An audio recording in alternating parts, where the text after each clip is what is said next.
Ninguém percebeu no primeiro dia. Crises nunca chegam como explosões imediatas. Elas começam com um sussurro, um incômodo que as pessoas ignoram achando que vai passar. Mas dessa vez não passou. Foi quando as primeiras rotinas começaram a quebrar que todos sentiram. Havia algo errado demais para ser ignorado. Mercados estagnaram, fronteiras se fecharam, comunicações falharam e, em questão de dias, a sensação coletiva era a mesma, como se o mundo tivesse sido colocado em pause à força. E o mais assustador, a incerteza absoluta. Ninguém sabia se aquilo duraria horas, dias ou se aquele silêncio estranho se tornaria a nova realidade. O tempo parecia pesado, arrastado, como se cada minuto fosse um lembrete de que nada estava sob controle. E quando um planeta inteiro percebe que não pode mais prever o amanhã, o pânico começa a se espalhar. A crise não tinha cor, não tinha rosto, não tinha forma, e talvez por isso tenha sido tão devastadora. Enquanto todos tentavam entender o que estava acontecendo, algo muito maior já se movia por baixo da superfície. Economias que pareciam inabaláveis começaram a se fragmentar. Redes de abastecimento falharam como se tivessem sido puxadas por fios invisíveis. Decisões precipitadas se multiplicaram, criando um efeito dominó impossível de conter. O mais assustador era a sensação de que nada tinha acontecido visivelmente, mas tudo estava desmoronando ao mesmo tempo. De repente, itens básicos desapareciam das prateleiras, cidades inteiras ficavam isoladas e rumores se tornavam mais confiáveis do que qualquer autoridade. As pessoas não estavam apenas com medo do que viam, estavam apavoradas com aquilo que não conseguiam ver. Ninguém percebeu o exato momento em que a rua deixou de ser apenas um caminho e se transformou em território de tensão. Primeiro foram olhares desconfiados. Depois, portas se fechando mais cedo, passos apressados, conversas sussurradas. Em instantes, o espaço público, antes tão familiar, se tornou uma arena onde cada um lutava por algo diferente: segurança, comida, informação ou simplesmente a esperança de que tudo voltasse ao normal. Mas o silêncio era o que mais assustava. Não havia explosões, não havia gritos, não havia bandeiras tremulando. O que existia era um medo abafado, profundo, que caminhava ao lado das pessoas como uma sombra. Alguns saíam de casa apenas por necessidade extrema, sempre calculando cada movimento, como se estivessem atravessando uma fronteira inimiga. A rua era a mesma, mas a sensação de ameaça transformava cada esquina em um risco e cada encontro em uma potencial faísca. Não era preciso ver um inimigo para sentir sua presença.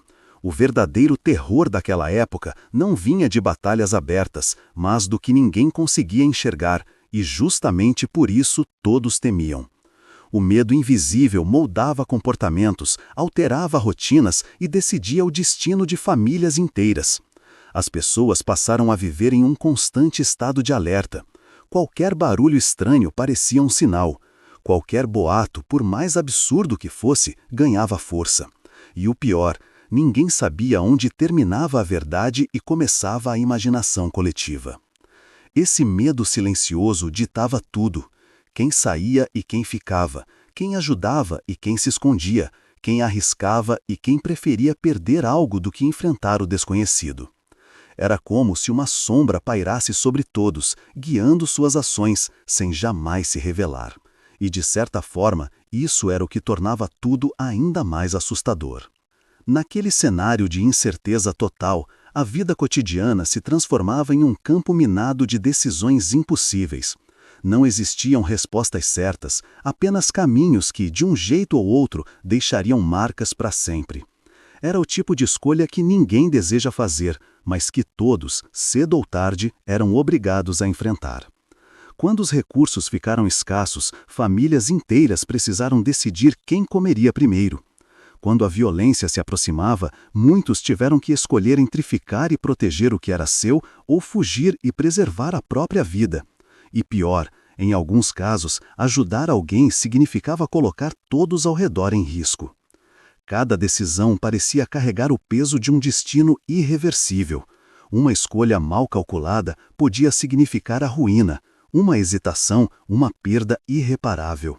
E assim, entre medo e desespero, as pessoas perceberam que sobreviver não era apenas resistir fisicamente, era lidar com a culpa, a dúvida e o arrependimento que vinham depois. À medida que a crise se aprofundava, as cidades, antes vibrantes, barulhentas e cheias de vida, começaram a se transformar em algo irreconhecível. Ruas movimentadas deram lugar a becos silenciosos, onde apenas passos apressados ecoavam. O comércio fechou, o transporte parou, e até os lugares mais comuns, como praças e mercados, ganharam um ar de abandono inquietante. Quando a ordem deixa de existir, cada pessoa passa a viver sob suas próprias regras. Os primeiros sinais foram sutis: filas cada vez menores, lojas funcionando por poucas horas, olhares desconfiados nos corredores. Mas então o caos tomou forma. Fortes se aproveitaram dos fracos, grupos se organizaram para controlar regiões inteiras, e a ideia de autoridade começou a desaparecer como fumaça. As ruas antes familiares passaram a exigir extrema cautela. Um simples deslocamento se tornava numa operação arriscada. Você nunca sabia quem encontraria: alguém pedindo ajuda, alguém tentando enganar ou alguém disposto a fazer qualquer coisa para sobreviver.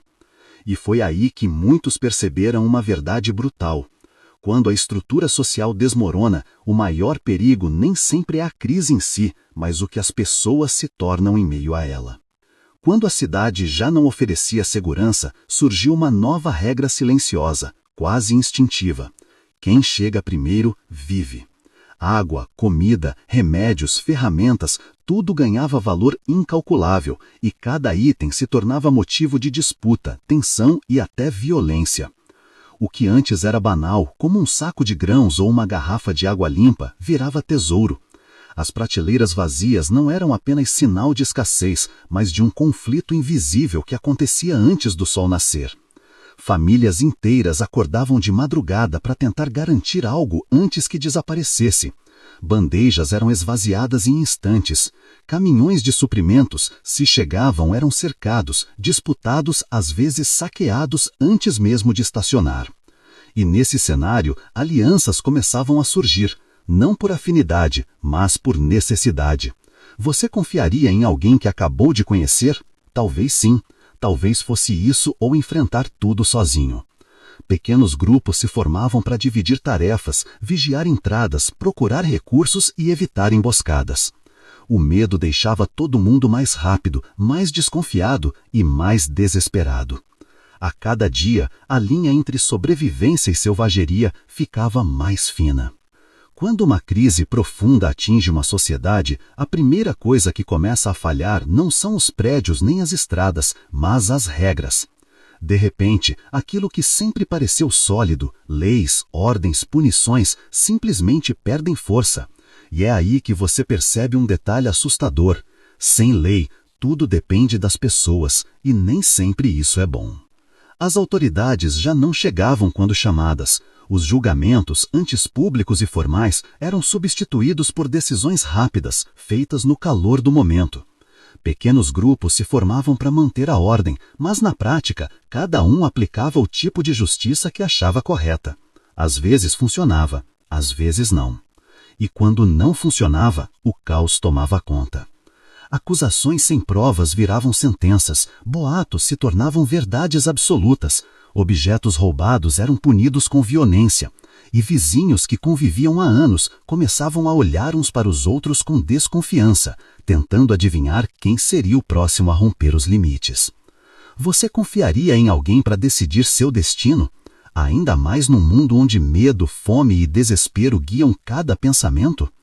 Sem lei, o certo e o errado se tornam borrados, e sobreviver passa a depender não da justiça, mas de quem está disposto a defendê-la ou a ignorá-la. Quando o silêncio chega, ele não traz paz. Traz estranhamento, traz a sensação de caminhar por um lugar que você reconhece, mas que já não é o mesmo. O dia depois do caos é sempre assim. Um mundo que parece ter sido desmontado e remontado às pressas, com peças faltando e outras colocadas no lugar errado. As ruas estão quietas demais, como se estivessem esperando algo acontecer. As pessoas caminham devagar, observando cada detalhe, tentando entender o que sobrou e o que foi perdido para sempre. Agora a pergunta muda. Deixa de ser como sobreviver ao caos e passa a ser como viver depois dele. Porque o mundo continua, só que diferente. Os velhos hábitos não se encaixam mais, as velhas certezas não existem e, de repente, você precisa aprender novas regras, novos limites e talvez até uma nova versão de si mesmo. O dia depois do caos não é o fim. É o início de um mundo redefinido e você precisa decidir quem será dentro dele.